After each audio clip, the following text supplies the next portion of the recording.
దేవుడు అంటే భయమా ఎవరికైనా? ఎవరైనా దేవుడు అంటే భయపడతారా? ఎవరికి భయం లేదండి. భక్తి నటనతో బతుకుతున్నాము క్రైస్తవ్యం అంతా.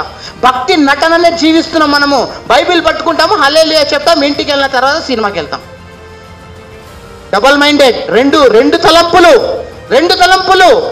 ఇంటికి వెళ్ళంగానే ఎవరైనా వస్తే అబ్బా పరిశుద్ధంగా దేవుని పాటలు పెడతాం, పాస్టర్ వెళ్ళిపోగానే మళ్ళా ఇన్స్టాగ్రామో టిక్టాకో గాడిది గుడ్డో. ఎందుకు ఈ నటన? ఉంటే అలా అయినా ఉండు, ఇలా అయినా ఉండు. కనీసము పోతే నరకానికైనా పోతావు కదా హ్యాపీగా, పోతే దేవుని దగ్గర అయినా పోతావు కదా హ్యాపీగా. దేవుని దగ్గర ఉండి యాక్టింగ్ చేస్తూ మళ్ళీ నరకానికే కదా పోయేది చివరికి. ఆ యాక్టింగ్ ఎందుకు మనకు? అంతేనా కదా? ఉంటే దేవుళ్ళో ఉండండి, లేకపోతే సావండి. కనీసం ఆ సావుకి వాల్యూ అయినా ఉంటుంది మనకు. అరే నేను పాపిని రవై నాకు నరకం దొరికిందని.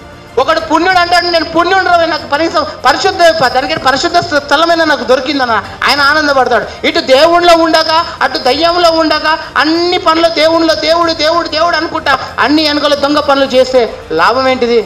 పోయేది చివరికి ఆడకి కదా. అందుకే అంటాడు దేవుడు, నువ్వు చల్లగైనా ఉండు, వెచ్చగైనా ఉండు, చల్లగైనా ఉండు. 2 వెచ్చగా ఉండకు బాబు, ఉంచి పడేస్తా నీ ముఖం మీద అంటున్నాడు దేవుడు.